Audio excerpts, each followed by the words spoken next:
आहत हुई हैं, इसलिए मुझे ही उनके निकट जाकर उन्हें सांत्वना देनी होगी, अन्यथा सृष्टि संकट में आ जाएगी।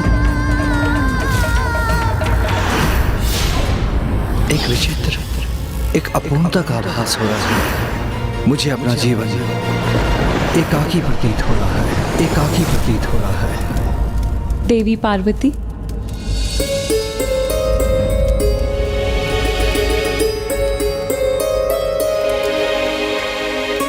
अपने हृदय में इतना दुख धारण किए, अपने नेत्रों में अश्रु लिए, आप ये जो खीर बना रही है महादेव के लिए, क्या इसकी मिठास के साथ महादेव को छिपे इसमें आपके दुख का आभास नहीं होगा? महादेव ने मुझसे जो वचन कहे, उनका श्रवण कर मैं कितनी दुखी हूँ, ये तो उन्हें भी ज्ञात होना चाहिए ना। महादेव ने मुझसे कहा कि मेरा सानिध्य प्राप्त करके भी उन्हें एकाकीपन का आभास है, उन्हें मेरे अतिरिक्त किसी अन्य की आवश्यकता है। ये क्या कह रही हैं आप देवी पार्वती? कहीं आपसे उन्हें समझने में कोई भूल तो नहीं हुई? हाँ देवी पार्वती, आपके अतिरिक्त महादेव किसी अन्य का विचार करे, ये कैसे संभव है? क्योंकि आप तो महादेव के हृदय में वास करती हैं और आपके अतिरिक्त एकमात्र देवी गंगा ही है जिन्हें अपने पावन जलधारा को पृथ्वी पर प्रवाहित करने हेतु महादेव की जटाओं में स्थित होकर उनके समीप रहने की अनुमति प्राप्त है।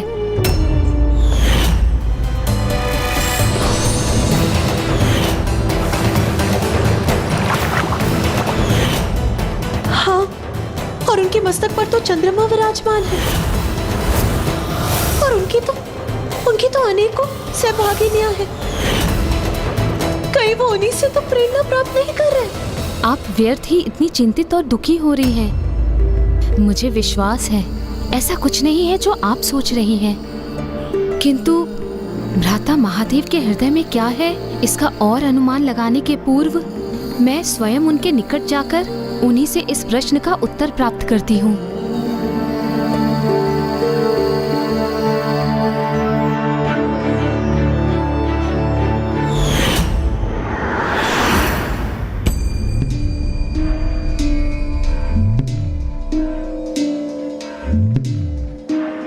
प्रणाम महादेव।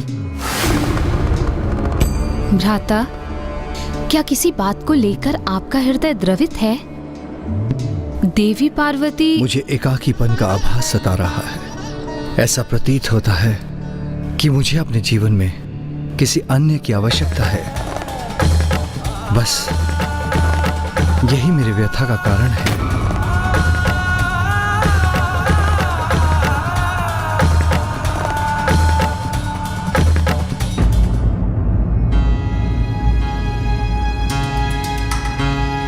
अर्थात ये सत्य है, महादेव किसी का साथ पाने के लिए इतने अधीर हैं।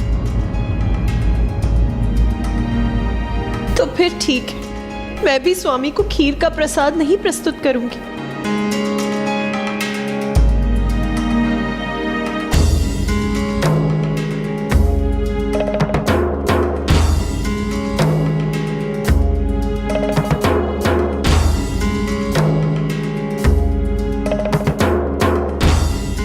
देवी पार्वती का कोप भी अद्भुत ही है, जो बार बार महादेव के प्रति उनके प्रेम का रूप धारण कर प्रकट हो रहा है। मुझे ज्ञात है, स्वामी के मेरे समक्ष होने पर मैं उनसे कितनी भी कुपित क्यों ना हो जाऊं, मैं स्वयं को उनकी सेवा करने से कदापि नहीं रोक सकूंगी। इसीलिए अब यही उचित होगा कि मैं शीघ्र कैलाश छोड़कर अपने पिताश्री महाराज हिमावत के निवास पर चली जाऊं। तब ज्ञात होगा इन्हें कि एकाकीपन क्या और कैसा होता है। नहीं, यदि भ्राता महादेव और देवी पार्वती विलग हो गए तब तो घोर अनर्थ हो जाएगा, और ये अनर्थ न केवल उनके जीवन में ही होगा अपितु सृष्टि को भी इसका परिणाम भोगना होगा। मुझे किसी भी मूल्य से इस अनर्थ को रोकना ही होगा।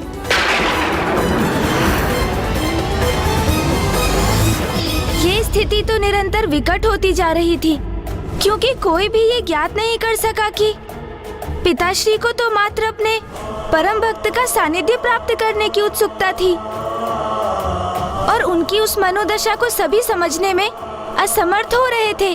हाँ गौरी पुत्र, वो एक ऐसी स्थिति थी जब नारायण और ब्रह्मदेव भी प्रभु की इच्छा को समझ नहीं पा रहे थे। प्रणाम नारायण, प्रणाम ब्रह्मदेव। अब तो आप दोनों को भी ये ज्ञात हो गया होगा कि यहाँ मेरी कैसी अवहेलना हुई है। अब आप दोनों ही बताइए, क्या अब मेरा एक पल भी यहाँ उपस्थित रहना उचित होगा? शांत हो जाइए देवी पार्वती, अपने क्रोध पर नियंत्रण रखिए। कभी कभी हमारे नेत्र जो देखते हैं वो सत्य नहीं होता, और ये भी तो हो सकता है कि महादेव द्वारा बोले गए शब्दों को समझने में आपसे कोई भूल हुई हो। आपने मात्र कुछ शब्द सुनकर इतनी तीव्र प्रतिक्रिया व्यक्त कर दी। मैं नारायण से सहमत हूँ। मुझे भी ऐसा प्रतीत होता है कि महादेव के शब्दों का अर्थ वो नहीं था जो आप समझ रही हैं। अच्छा, तो अब आप ही स्पष्ट कर दीजिए उनके शब्दों का तात्पर्य।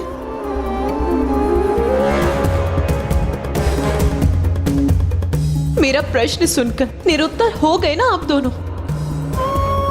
इस प्रकार शांत मत रहिए, समझाइए मुझे स्वामी के शब्दों का अर्थ। यदि आप भी कुछ कहने में असमर्थ हैं, तो फिर आप अपने भोलेनाथ को उचित ठहराने का प्रयास मत कीजिए। किंतु उन्हें ये कहने में तनिक भी संकोच नहीं हुआ कि मेरी उपस्थिति होने पर भी उन्हें एकाकीपन का आभास हो रहा है। तब तो मेरा यहाँ एक पल भी रुकने का कोई औचित्य नहीं। और अब आप में से कोई भी मुझे यहाँ रोकने का तनिक भी प्रयास मत कीजिएगा, क्योंकि मैं यहाँ से प्रस्थान करने का निर्णय ले चुकी हूँ। अद्भुत सौंदर्य है।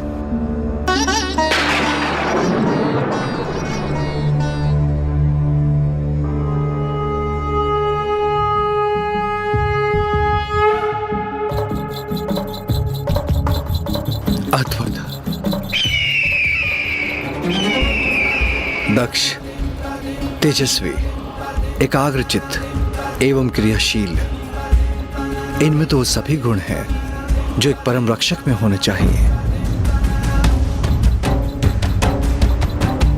इसलिए परम रक्षक श्री प्रभु हरि नारायण आपको अपने परम भक्त के रूप में गरुड़ का साथ प्राप्त है।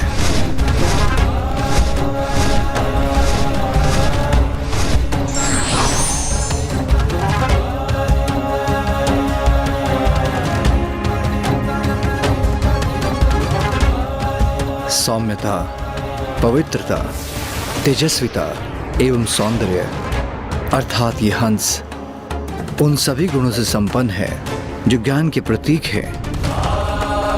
इसलिए समस्त ज्ञान के स्वामी, इसलिए श्री प्रभु ब्रह्मदेव को अपने परम भक्त के रूप में हंस का सानिध्य प्राप्त है।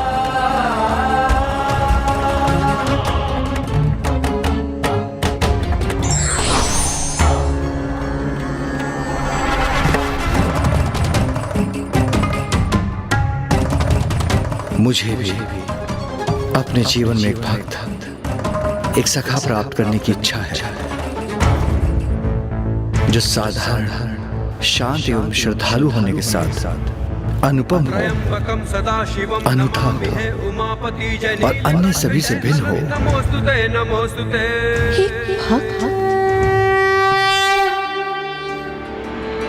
महादेव को कुछ और नहीं, मात्र एक भक्त, एक सखा की आवश्यकता का आभास हुआ था जो सदैव उनके साथ रह सके, उनकी सेवा कर सके, उनका वाहन बन सके।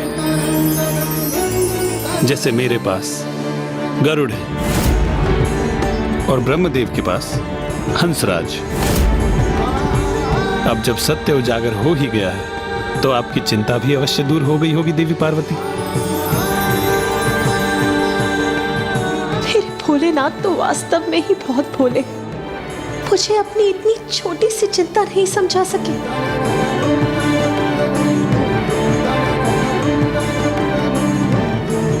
और मैंने भी तो उनके शब्दों के अर्थ का अनर्थ ही कर दिया।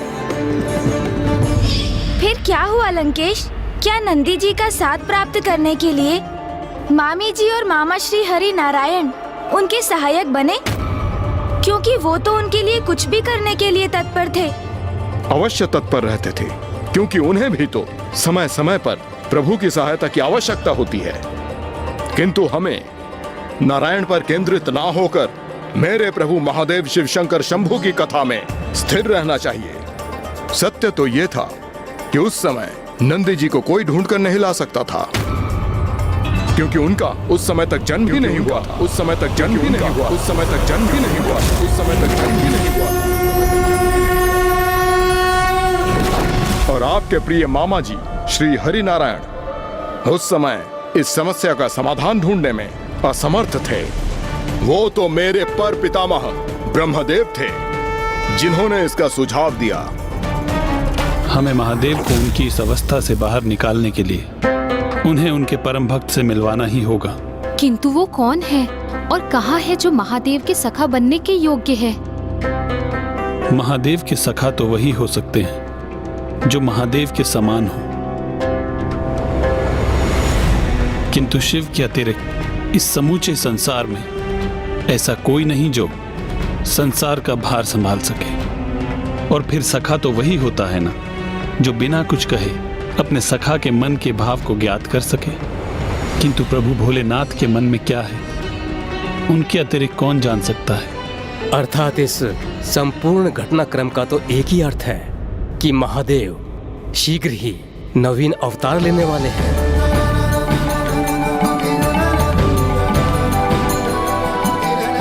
किंतु प्रभु तो तभी अवतार ले सकते हैं ना जब संसार में कोई इतना धर्मनिष्ठ और पवित्र हो जो महादेव के पिता बनने के योग्य हो।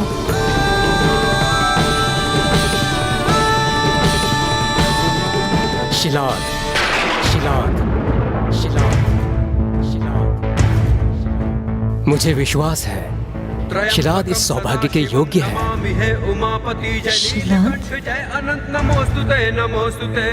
इस सृष्टि में वही एक श्रेष्ठतम शिव भक्त है और एक महान धर्मात्मा है। तो क्या ब्रह्मदेव का ये विश्वास उचित था? क्या वो ऋषि शिलाद ही थे जिनके यहाँ पिता श्री महादेव अवतार लेकर जन्म लेने वाले थे? तब तो पितामह ब्रह्मदेव के सुझाव पर स्वयं त्रिदेवियों को भी विश्वास नहीं हो रहा था कि ऋषि शिलाद ही प्रभु के अगले अवतार के पिता बनने वाले थे। किंतु ऐसा क्यों था लंकेश? क्योंकि जब उन्होंने ऋषि शिलाद के जीवन का ध्यान से अवलोकन किया तो उन्हें उसमें कुछ भी असाधारण दिखाई नहीं दिया। कौन है ये ऋषि शिलाद जिनका उल्लेख ब्रह्मदेव कर रहे हैं?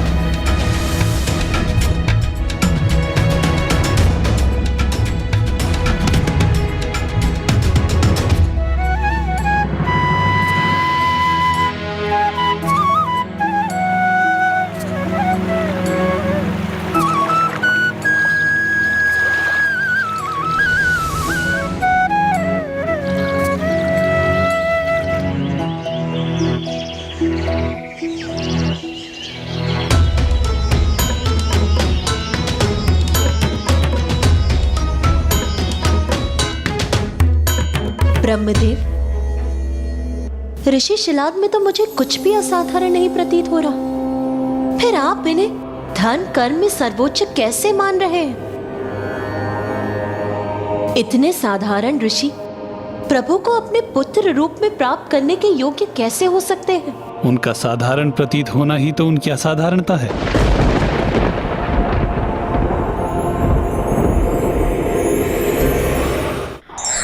सांसारिक लालसाओं से दूर रहकर एक साधारण जीवन का व्यापन करना कहीं अधिक कठिन कार्य होता है। एक बार आप विस्तार से उनके जीवन के प्रत्येक क्षण को मेरी दृष्टि से देखिए।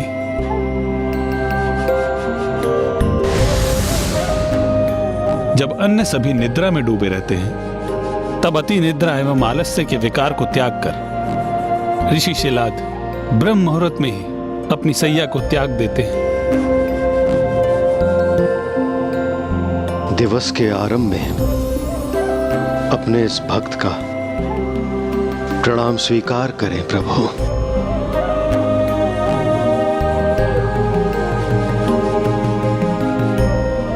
प्रणाम भूमि माता।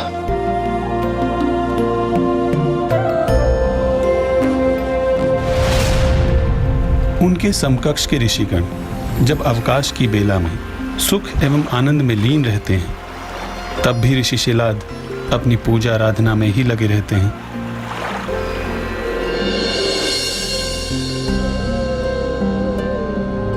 जब अन्य सभी मनोरंजन एवं आनंद प्राप्ति के प्रति आकर्षित होते हैं, ऋषि शिलाद ने किसी प्रकार के सांसारिक आनंद और न ही व्यर्थ विश्राम के विकार से प्रभावित होते हैं।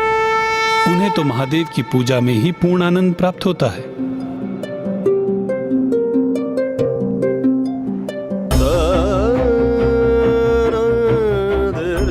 जब अन्य सभी स्वादिष्ट व्यंजन एवं मिष्ठानों के प्रति आकर्षित होते हैं, ऋषि शिलाद एवं लालच रूपी विकारों से तनिक भी आकर्षित हुए बिना साधारण सात्विक भोजन प्राप्त कर आनंदित होते हैं।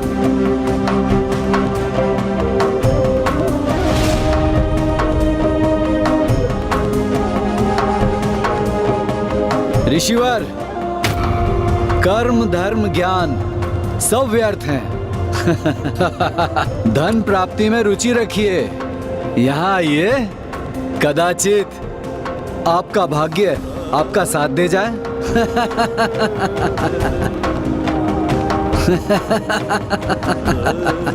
जब अन्य सभी धन एवं द्वैत क्रीड़ा के प्रति आकर्षित होते हैं, वहीं ऋषि शिलाद मोह माया के विकारों से स्वयं को सर्वथा मुक्त रखकर ज्ञान बांटने और उसका विस्तार करने के लिए तत्पर रहते हैं।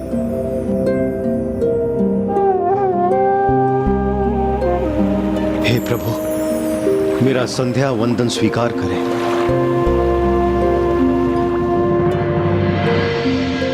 जो जीवन में भूल कर भी किसी विकार से ग्रस्त नहीं हुए और ना ही किसी दोषपूर्ण व्यवहार से आकर्षित हुए, जो सदैव धर्म पथ पर पूर्ण एकाग्रता से अग्रसर रहे। संसार के अनेकों सात्विक एवं धार्मिक ऋषियों में एकमात्र ऋषि शिलाद है जो सबसे अनूठे हैं, क्योंकि विचार एवं आचरण में एकमात्र वो ही हैं जो संसार के सभी विकारों से परे हैं। क्योंकि ऋषि शिलाद संसार में अनेकों विकारों के मध्य अपना जीवन व्यतीत करते हुए भी, जैसे आलस्य, अति निद्रा, मोह, लोभ, धन लोलुपता, इनसे कभी आकर्षित नहीं हुए। उनका आत्मनियंत्रण, उनकी धर्मनिष्ठा तो अतुल्य है और सभी विकारों से परे रहने का ये श्रेष्ठतम गुण एकमात्र ऋषि शिलाद में ही है। इसलिए वो साधारण होते हुए भी असाधारण है। ये तो सर्वथा सत्य है। भावी युगों में भौतिक आकर्षण के मायाजाल में उलझकर किसी भी मनुष्य के लिए एक साधारण जीवन व्यतीत करना अत्यंत कठिन होगा। अनेकों प्रलोभन मनुष्य को भ्रमित कर उन्हें ईश्वर से दूर ले जाएंगे। इसलिए जो मनुष्य स्वयं को इन प्रलोभन से मुक्त रख समस्त विकारों से दूर रहेंगे, वही असाधारण कहलाएंगे और प्रभु कृपा के पात्र भी बनेंगे। जैसे कि अभी ऋषि शिलाद, जिन पर प्रभु की कृपा होने वाली थी। मैंने सत्य कहा ना लंकेश? आप उचित कहते हैं गौरी पुत्र।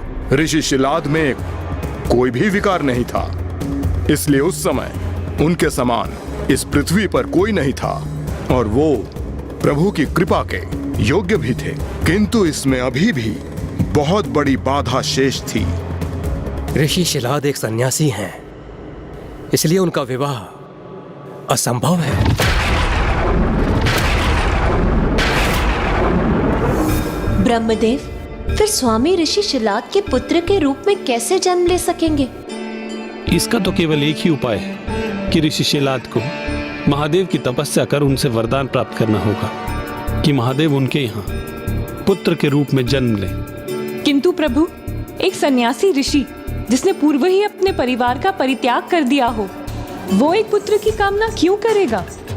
आप सर्वथा उचित कह रही हैं देवी लक्ष्मी,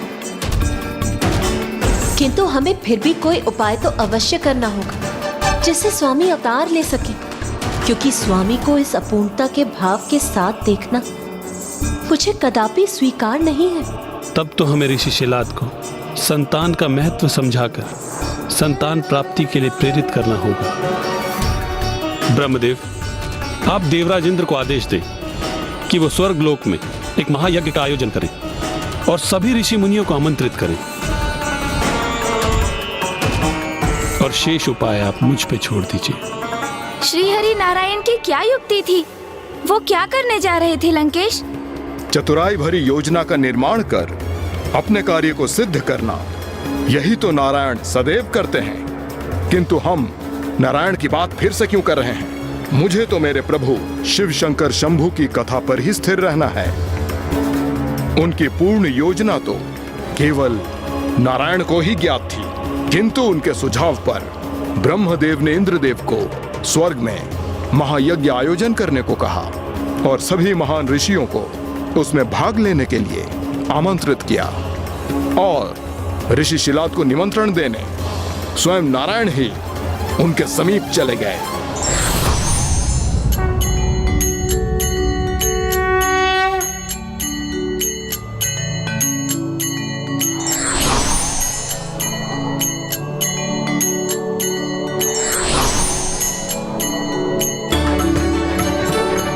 ओम नमः शिवाय, ओम नमः शिवाय, ओम नमः शिवाय, ओम नमः शिवाय,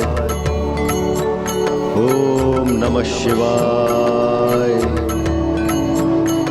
ओम नमः शिवाय, ओम जय भोलेनाथ। ओम नमः शिवाय। कदाचित आप भी वहीं जा रहे हैं ना? कहाँ? मैं कहाँ जा रहा हूँ ऋषिवर? वहीं जहां सभी जा रहे हैं। किंतु ऋषिवर जहां सभी जा रहे हैं, मैं भला वहां क्यों जाऊंगा? और वैसे भी मेरे प्रभु ने मेरा पथ निश्चित किया है, मैं तो उसी दिशा में जाऊंगा। उचित है। फिर तो मैं कहूंगा कि स्वयं भोलेनाथ ने आपको आमंत्रित किया है। जी हां, आपको ज्ञात है आज स्वर्ग लोक में एक महायज्ञ होने जा रहा है, जहां सभी ऋषि मुनि आमंत्रित हैं, जहां सभी पुण्य आत्माएं प्रस्तुत होंगी। वैसे आप भी पुण्य आत्मा प्रतीत होते हैं। आपके जैसे धर्मात्मा का मिलना तो अत्यधिक कठिन कार्य है, इसलिए मैं कहूंगा कि आपको भी वहां जाना चाहिए, जहां सभी ऋषि मुनि एवं देवता एकत्रित हों। ऐसे स्थान पर जाना बड़े सौभाग्य से प्राप्त होता है। किंतु ऋषिवर, मुझे मेरे प्रभु से यही भेंट हो जाती है, उसके लिए मुझे कहीं जाने की आवश्यकता नहीं। आवश्यकता है ऋषिवर, क्योंकि कभी कभी हमारी नियति हमें ऐसे स्थान पर ले जाती है जहां हमारे धर्म के ज्ञान में वृद्धि होती है। और वैसे भी ज्ञानियों के मध्य तो महाज्ञान ही उजागर होता है ना। और मुझे तो पूर्ण विश्वास है कि प्रभु भोलेनाथ ने इस मंदिर में हमारे मिलने का संजोग इसी कारणवश बनाया था। मैं आशा करता हूं कि हमारी अगली भेंट स्वर्गलोक के महायज्ञ में ही होगी।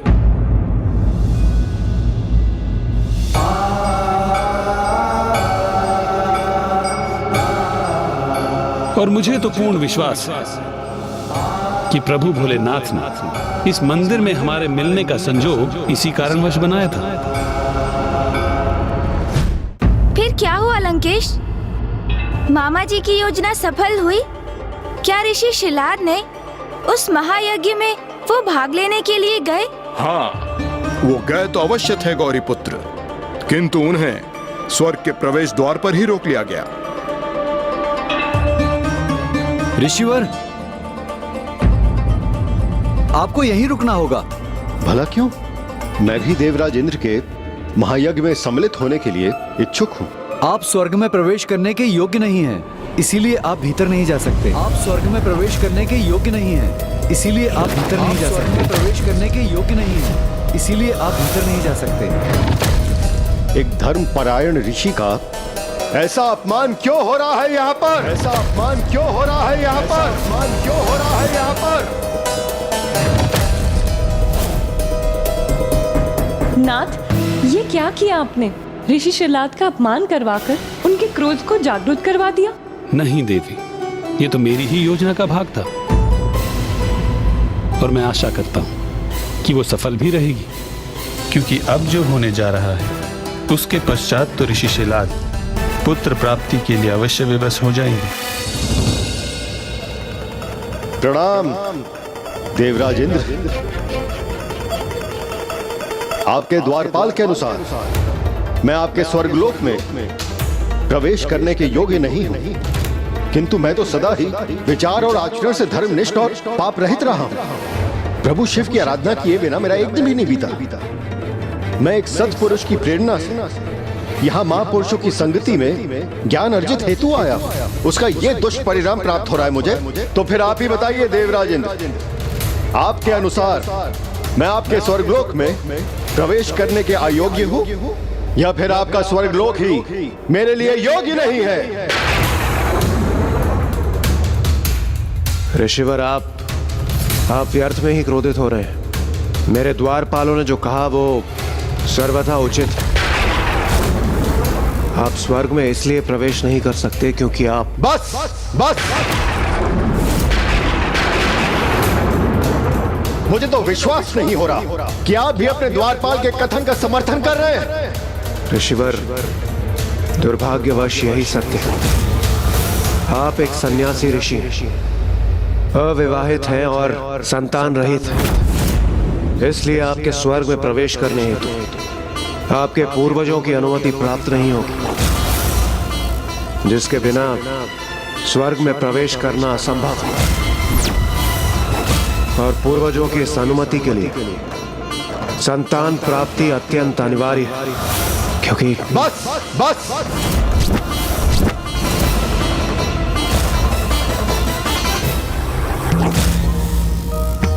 तो ये है आपकी योजना भ्राता नारायण। इस प्रकार आप ऋषि शिलाद को संतान का महत्व समझाकर उन्हें संतान प्राप्ति हेतु महादेव के तप के लिए प्रेरित करना चाहते हैं।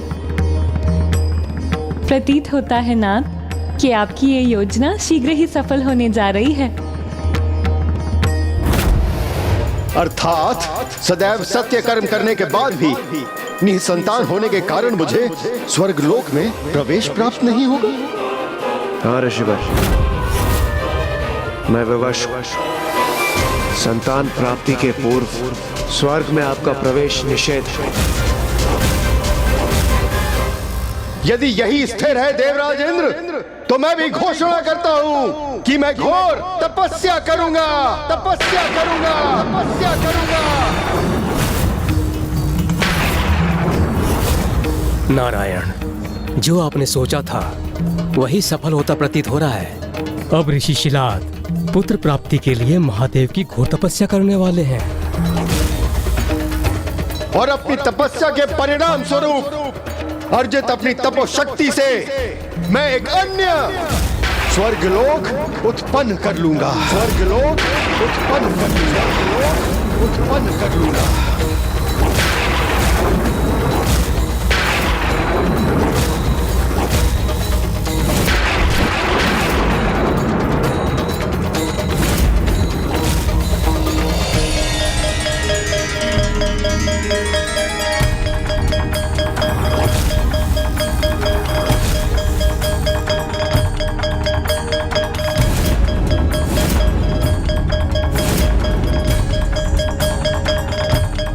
आप एक सन्यासी ऋषि अविवाहित हैं और संतान रहित, इसलिए आपके स्वर्ग में प्रवेश करने आपके पूर्वजों की अनुमति प्राप्त नहीं होगी, और पूर्वजों की इस अनुमति के लिए संतान प्राप्ति अत्यंत अनिवार्य है।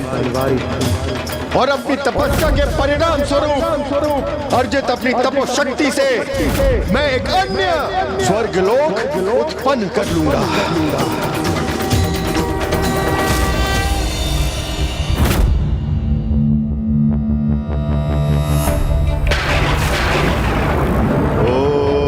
नमः शिवाय, ओम नमः शिवाय, ओम नमः शिवाय, ओम नमः शिवाय, ओम नमः शिवाय, ओम नमः शिवाय, ओम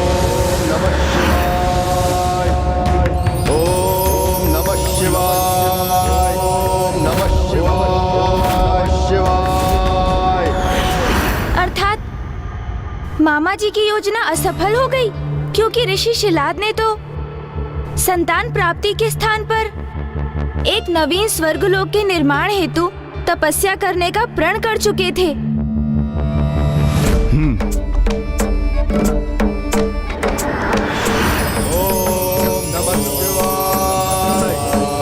कर्म करने के कारण ऋषि शिलाद के तप आरंभ करते ही उनकी प्रचंड तपोशक्ति जागृत हुई, जिसके प्रताप से वो अपने लिए एक नवीन स्वर्गलोक निर्माण करने के लिए प्रतिबद्ध थे। ओम नमः शिवाय, ओम नमः शिवाय, ओम नमः शिवाय, ओम नमः शिवाय, ओम नमः शिवाय, ओम नमः शिवाय, ओम नमः शिवाय, ओम नमः शिवाय। हमने इस परिस्थिति को सुलझाने का जो उपाय किया है उसका ऐसा भीषण परिणाम क्यों हो रहा है? ऐसा तब तो ऋषि शिलाद को संतान की प्राप्ति के लिए करना चाहिए था, ना कि नवीन स्वर्ग के निर्माण के लिए।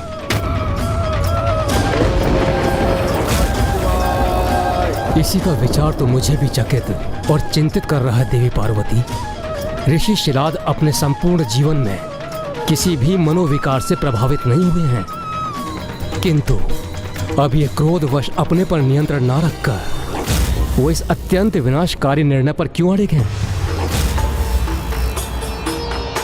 कहीं अपने क्रोध के आवेश में ऋषि शिलाद अपनी तपोशक्ति का हास न कर ले, जो उन्होंने वर्षों के सात्विक जीवन एवं प्रभु की भक्ति से अर्जित की है। कहीं इस कारण वो महादेव के अवतार को पुत्र रूप में पाने की योग्यता न खो दे। यदि ऐसा हुआ तो प्रभु महादेव कभी अपने एकाकीपन से बाहर नहीं आ पाएंगे।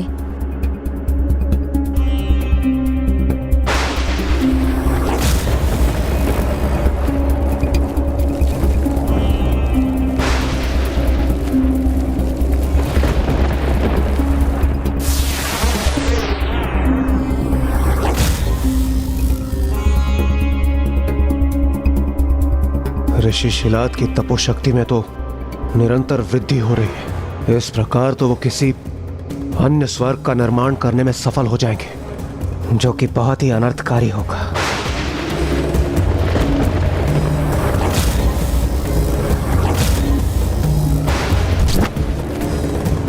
इस समस्या के समाधान हेतु मुझे देवराज इंद्र को कुछ स्मरण कराकर उन्हें ही क्रियाशील करना होगा।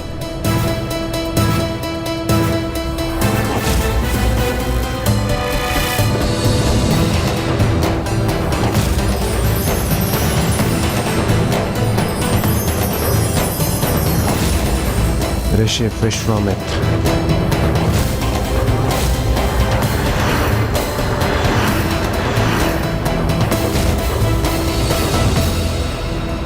हाँ देवगण, ऋषि विश्वामित्र, यहाँ जो घटित हो रहा है उसका कैसा भीषण परिणाम हो सकता है, ये उनसे अधिक किसी और को ज्ञात नहीं हो सकता। जो अनर्थकारी निर्णय ऋषि शिलाद ने लिया है उसे परिवर्तित करने में केवल वो ही हमारी सहायता कर सकते हैं। किंतु इंद्रदेव, हमें सर्वथा सावधान रहना होगा, क्योंकि ऋषि विश्वामित्र अपने क्रोध के कारण पूरे जगत में विख्यात है। कहीं हमारी सहायता का अनुरोध हमारे लिए कोई नवीन विपत्ति ना उत्पन्न कर दे।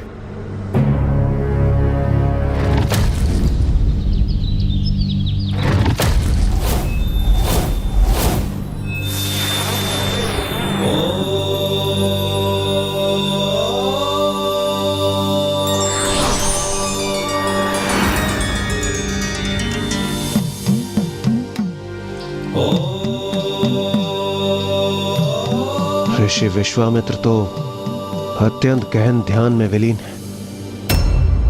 यदि उनके ध्यान से जागृत होने में अधिक समय व्यतीत हो गया और इस अवधि में ऋषि शिलाद का तप अपने चरम पर पहुंच जाए और वो किसी अन्य स्वर्ग का निर्माण करने में सफल हो जाए, तो बहुत बड़ा अनर्थ हो सकता है।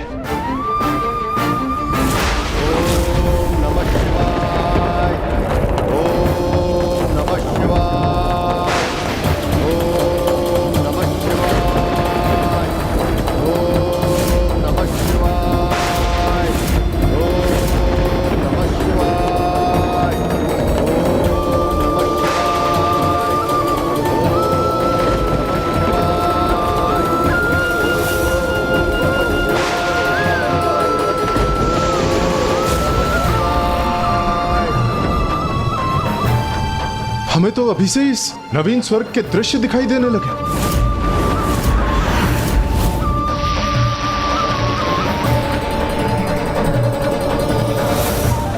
अर्थात तो किसी भी क्षण ऋषि शिलाद अपने तपोबल से उस नवीन स्वर्ग के निर्माण की प्रक्रिया को आरंभ करने में समर्थ हो जाएंगे।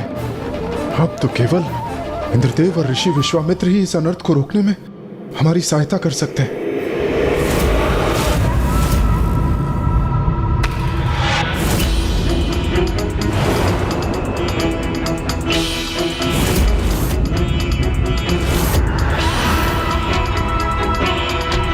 यदि मैंने ऋषि विश्वामित्र का तप भंग किया तो वो क्रोधित हो उठेंगे। इसलिए उचित यही होगा कि मैं ब्रह्मदेव से पूछ लूं कि अब हमें करना क्या चाहिए। देवराज,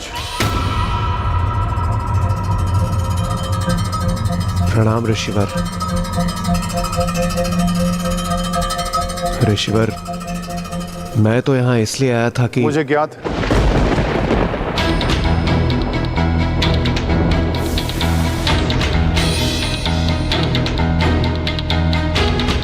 ऋषिवर, वो ऋषि शिलाद। मैंने कहा ना मुझे ज्ञात है देवराज। आप यहाँ क्यों आए?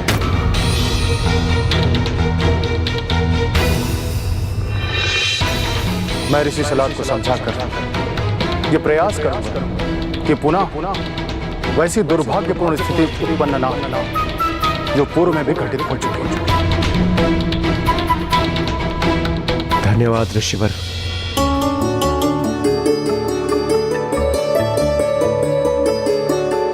पुनः ये भूल ना करें। अर्थात लंकेश, क्या इससे पूर्व भी ऐसी ही भूल हुई थी? हाँ गौरी नंदन, और वो कोई नहीं स्वयं ऋषि विश्वामित्र ही थे जिन्होंने कभी एक नवीन स्वर्गलोक के निर्माण का प्रयास किया था। तभी तो वे ऋषि शिलाद को रोकने के लिए तत्पर भी हो गए। ओम नमः शिवाय, ओम नमः शिवाय, ओम नमः शिवाय, ओम नमः शिवाय, ओम नमः शिवाय, ओम नमः शिवाय, ओम नमः शिवाय, ओम नमः शिवाय, ओम नमः शिवाय, ओम नमः शिवाय, ओम नमः शिवाय, ओम नमः शिवाय, ओम नमः शिवाय, ओम नमः शिवाय, ओम नमः शिवाय, ओम नमः शिवाय, ओम नमः शिवाय,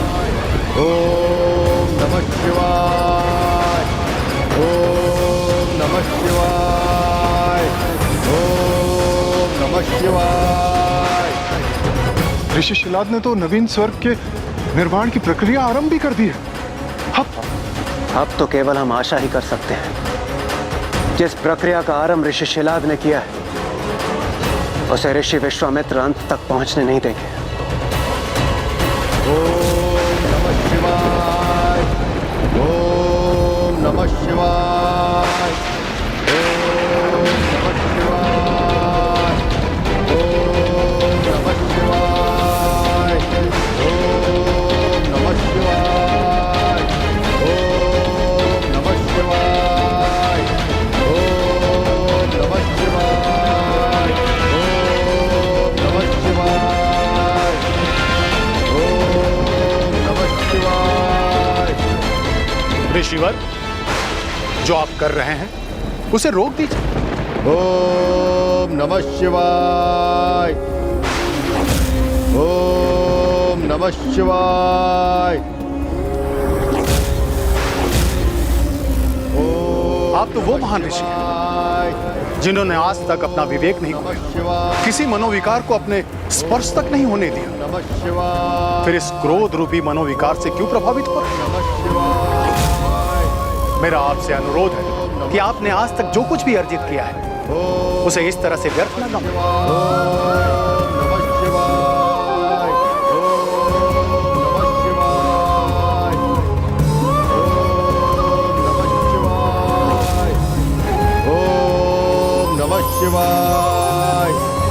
मैं ऋषि विश्वामित्र आपको समझाकर यहाँ पर रोकने हेतु आया हूँ, इसलिए मैं जो कुछ भी कह रहा हूँ आप सुनने की कृपा कीजिए। नमः शिवाय।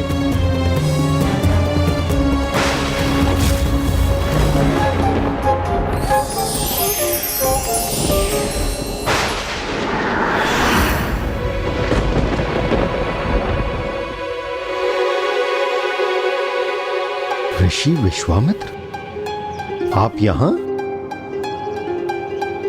मेरा प्रणाम स्वीकार करें ऋषिवर। आप जो कुछ भी कर रहे हैं सर्वथा अनुचित है। अपने वर्षों की साधना से अर्जित तपोशक्ति को इस प्रकार व्यर्थ न गंवाएं। ऋषिवर, सत्य तो यह भी है कि मुझे स्वर्गलोक में प्रवेश करने से रोका गया।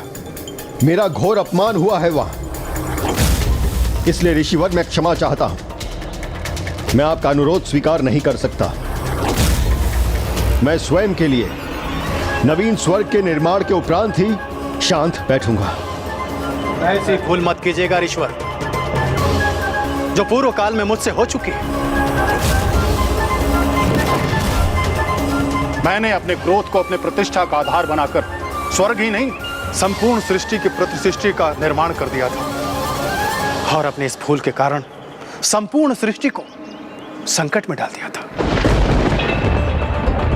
ऋषि विश्वामित्र ने सृष्टि की प्रति सृष्टि का निर्माण किया, किंतु वो ऐसा करने पर क्यों प्रेरित हुए लंकेश? क्योंकि इक्ष्वाकु वंश के राजा सत्यव्रत को विश्वास था कि उनके द्वारा धर्म संगत जीवन व्यतीत करने के कारण वो स्वशरीर स्वर्ग में प्रवेश करने, अपनी कामना को पूर्ण करने के अधिकारी थे। इसलिए अपने पुत्र हरिश्चंद्र को अयोध्या के राजा घोषित करने के उपरांत वो अपनी इस इच्छा को पूर्ण करने हेतु सूर्यवंश के कुलगुरु ऋषि वशिष्ठ के समक्ष प्रस्तुत हुए। किंतु उनकी ये इच्छा सुन के सब स्तब्ध रह गए। ये क्या कह रहे हैं आप? पुत्र शक्ति, शांत रहो और अपनी पूजा संपन्न करो। राजन के साथ संवाद कर उन्हें अनुचित और उचित का भेद मैं समझा दूंगा।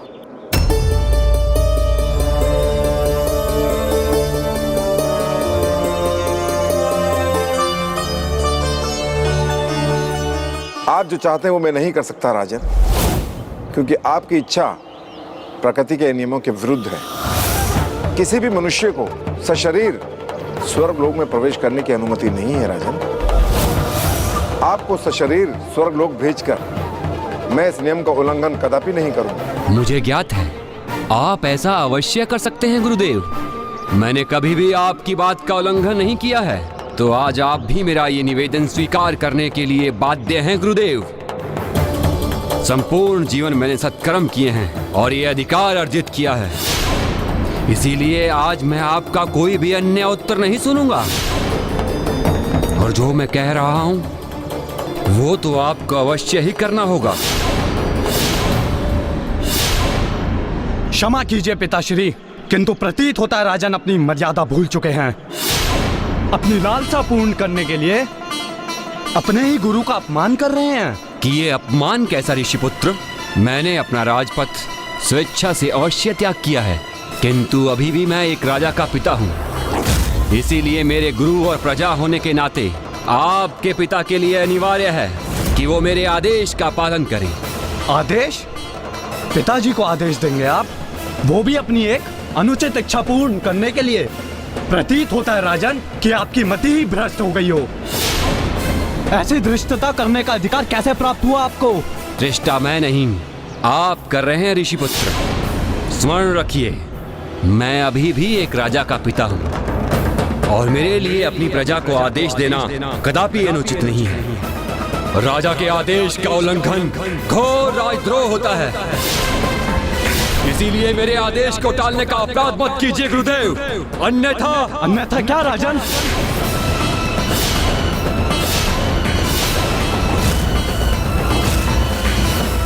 इसके पूर्व की आप ही कुछ करें, मैं ही आपको शापित कर दूंगा। और इस दुस्साहस के उपरांत आज आप अपना स्वर्ग जाने का अधिकार तो खो ही चुके हैं। और मेरे श्राप के प्रभाव से आप विकृत हो जाएंगे।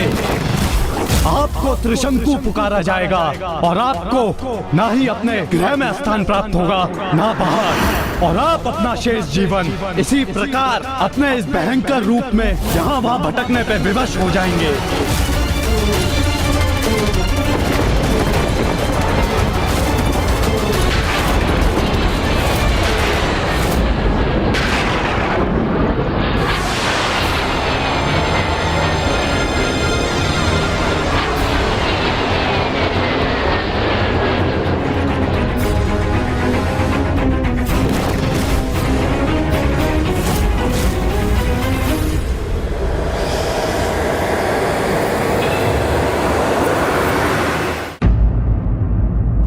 क्या हुआ लंकेश? क्या त्रिशंकु के रूप में महाराज सत्यव्रत अपने राज्य की सीमा से बाहर निर्जन स्थानों में विचरण करने पर विवश हो गए? हाँ, उनकी तो दुर्दशा का वर्णन करना भी कठिन है गौरीपुत्र, क्योंकि वो जहाँ जाते उनके विकृत रूप को देखकर उन्हें कोई पहचान नहीं पाता और वो सभी की घृणा, तिरस्कार एवं धुतकार के पात्र बनते। फिर इसी प्रकार एकाकी यहाँ वहाँ भटकते हुए उनकी भेंट ऋषि विश्वामित्र से हुई, जिनकी ऋषि वशिष्ठ के साथ प्रचंड प्रतिद्वंदिता थी और त्रिशंकु ने दोनों महर्षियों के मध्य इसी परस्पर द्वेष का लाभ उठाने का निर्णय लिया। रुकिए!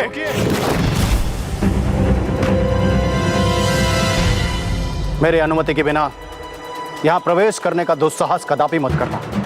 प्रणाम ऋषिवर। प्रतीत होता है कि आप भी मुझे इस रूप में पहचानने में असमर्थ रहे हैं।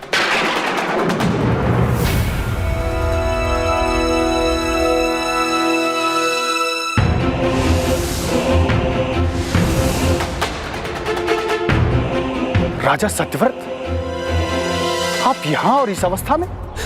ऋषिवर, ऋषिवर, देखिए मुझे। मैंने जीवन भर धर्म का पालन किया और जब मैंने स्वर्ग जाने की इच्छा प्रकट की तो देखिए मेरी क्या दुर्दशा कर दी। देखिए ऋषिवर, जब सभी मुझे पहचानने में असमर्थ थे तब आपने अपनी दिव्य दृष्टि से मुझे पहचाना और इसलिए मुझे विश्वास है कि अब यदि मेरी कोई सहायता कर सकता है तो वो एकमात्र आप हैं। तो मुझ पर कृपा करके तो मुझे सशरीर स्वर्ग भेजने की कृपा करें ईश्वर। राजन, दुर्भाग्यवश ऐसा मैं नहीं कर सकता। नहीं, ऐसा कहकर मुझे निराश मत कीजिए, क्योंकि मैं तो आपके पास बहुत बड़ी आस लेकर आया था। नहीं राजन, आप जो मुझसे चाहते हैं वो कदापि संभव नहीं।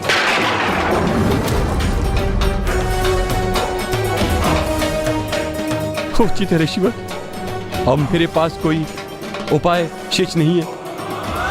मैं तो यहाँ इसलिए आया था कि जो ऋषि वशिष्ठ के आश्रम में ना हो सका वो आप अवश्य कर देंगे।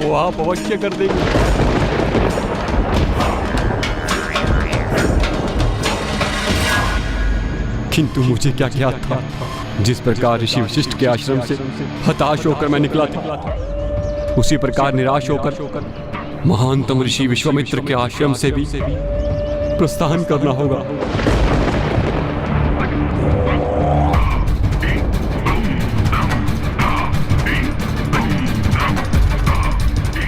रुकिए राजन, जो ऋषि वशिष्ठ के आश्रम में होता है वो मेरे ही आश्रम में कदापि नहीं होता। यहाँ पर आया हुआ याचक कभी निराश नहीं लौट सकता। मैं आपको वचन देता हूँ कि मैं सभी आवश्यक अनुष्ठान करूंगा और आपको सशरीर स्वर्गलोक प्रवेश करूंगा। इसीलिए तो ये मान्यता सर्वथा उचित है कि कभी किसी के प्रति द्वेष की भावना के साथ कुछ नहीं करना चाहिए, अन्यथा उसके मन में स्थित ये द्वेष का भाव स्वयं उसकी ही हानि करने पर बाध्य कर देता है। लीजिए लंकेश, जल ग्रहण कीजिए।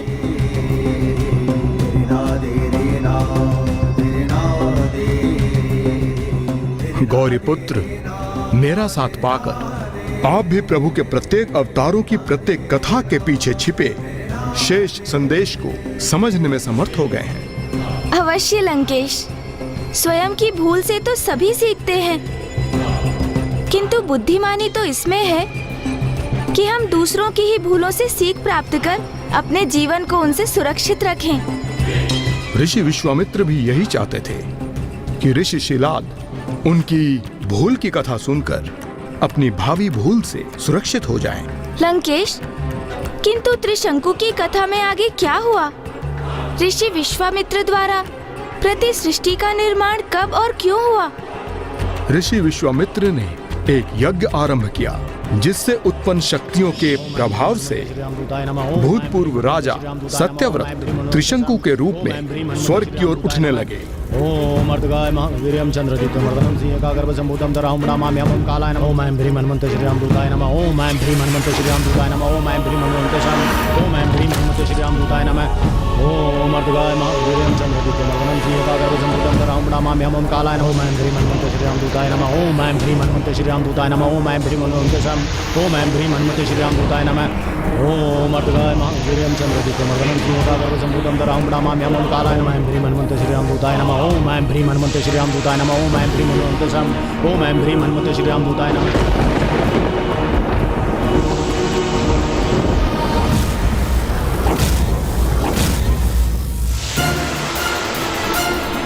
ये क्या कोई अनुमति लिए बिना ही स्वर्ग लोक में प्रवेश करने का प्रयत्न कर रहा है? नहीं वायुदेव, यह अवश्य किसी की तपोशक्ति से उत्पन्न कोई प्रवेश द्वार है, जिसके माध्यम से कोई स्वर्ग के भीतर आने का प्रयास कर रहा है।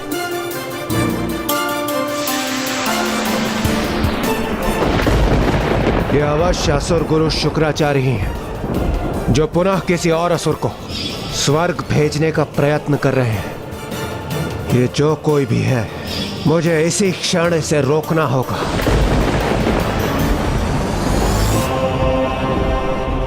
और इस प्रकार देवराज इंद्र सहित सभी देवगण त्रिशंकु को स्वर्ग लोक में प्रवेश करने से रोकने के लिए तत्पर हो गए। अब जहां एक ओर समस्त देवगण किसी भी प्रकार से त्रिशंकु को रोकने के प्रयास में थे, तो वहीं दूसरी ओर ऋषि विश्वामित्र किसी भी दशा में त्रिशंकु को स्वर्गलोक भेजने के लिए अडिग थे। और फिर इसी द्वंद्व के परिणाम स्वरूप त्रिशंकु मध्य में ही स्थित होकर अधर में ही उलझ गए, जिससे वो कभी ऊपर जाए तो कभी नीचे चले आते।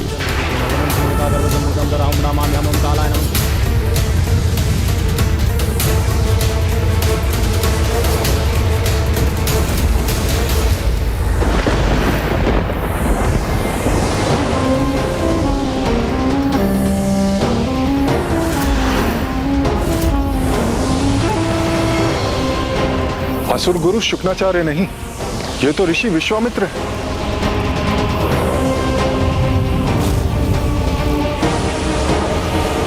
ओम ऐं ह्रीं हनुमते श्री रामदूताय नमः। ओम ऐं ह्रीं हनुमते श्री रामदूताय नमः। ओम ऐं ह्रीं हनुमते ओम ऐं ह्रीं हनुमते श्री रामदूताय नमः।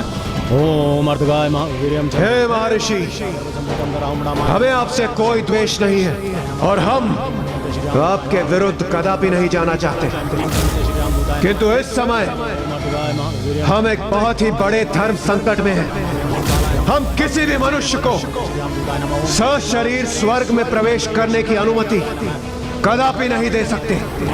इसलिए आपसे निवेदन है, आप अभी और इसी क्षण अपने इन प्रयासों को रोक दें। देवराज इंद्र, मैंने त्रिशंकु को वचन दिया है कि ऋषि वशिष्ठ के समान उसे अपने आश्रम से निराश नहीं लौटने दूंगा। मैं उसे सशरीर स्वर्गलोक अवश्य पहुंचाऊंगा।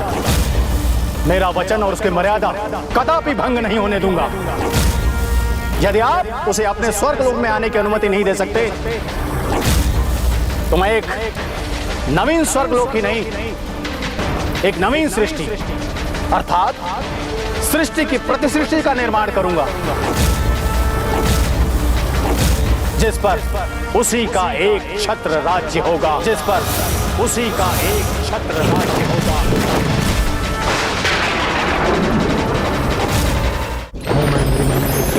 ओम ऐं ह्रीं हनुमते श्री रामदूताय नमः। ओम ऐं ह्रीं हनुमते ओम ऐं ह्रीं हनुमते श्री रामदूताय नमः। मेरे लिए एक प्रति सृष्टि का ही निर्माण करेंगे ऋषि विश्वामित्र।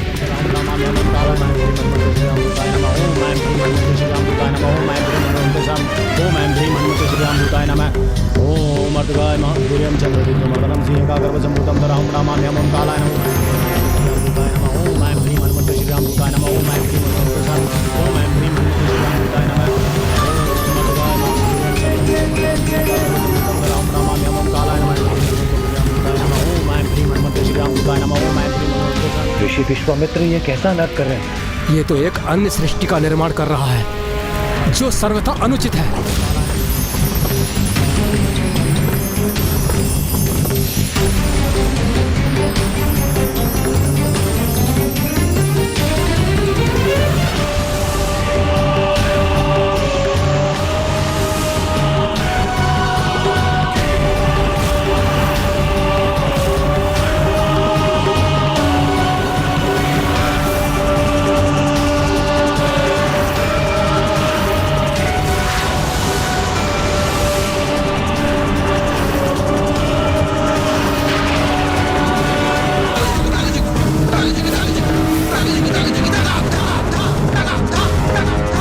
देवगण,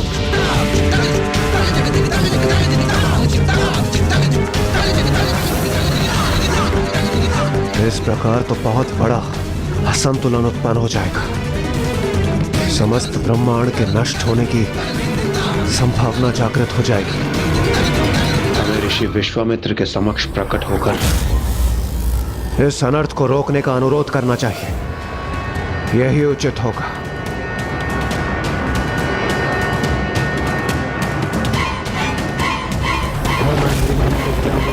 ओम ऐं ह्रीं हनुमते श्री राम दूताय नमः। ओम ऐं ह्रीं हनुमते सम। ओम ऐं ह्रीं हनुमते श्री राम दूताय नमः। ओम अर्धगाय वीर्यं चंद्रदीप्तमर्दनं श्रीकागर्भसम्भूतं धरां नमाम्यहं ओम कालाय नमः। ओम ऐं ह्रीं हनुमते श्री राम दूताय नमः। ओम ऐं ह्रीं हनुमते सम। ओम ऐं ह्रीं हनुमते श्री राम दूताय नमः।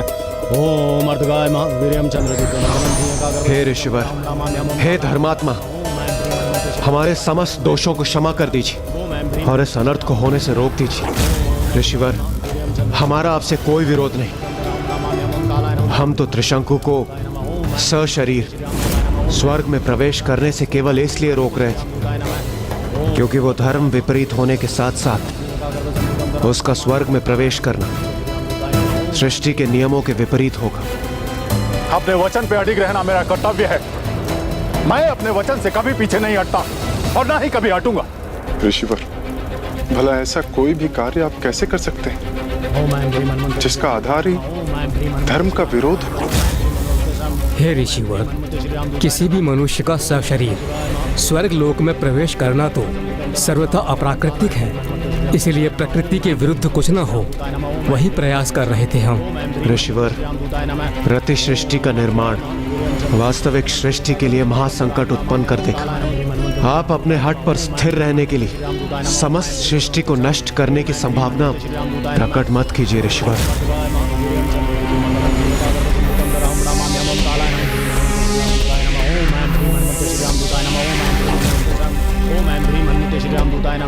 ऋषिवर, हम सभी देवता आपके सामने नतमस्तक होकर एक बार पुनः विनती करते हैं कि आप जो कर रहे अथवा करने जा रहे उसका कितना विनाशकारी प्रभाव होगा, उसे समझने का प्रयास कीजिए।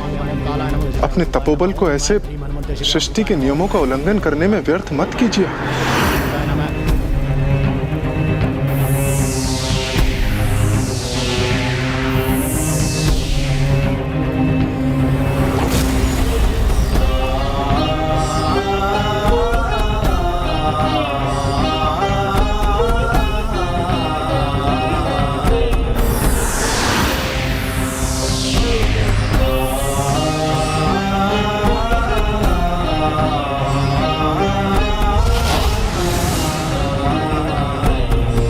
समस्त ग्रह अपने नियत पथ से भटककर अव्यवस्थित होने के लिए विवश हो गए। क्या ये सृष्टि के रचयिता ब्रह्मदेव का अपमान नहीं होगा? ये कैसा अनर्थ कर दिया मैंने, किंतु मेरे पास दूसरा कोई विकल्प भी तो नहीं था। अपने वचनानुसार मुझे त्रिशंकु को स्वर्गलोक भेजना ही था। अब जो हो गया उसे परिवर्तित नहीं किया जा सकता।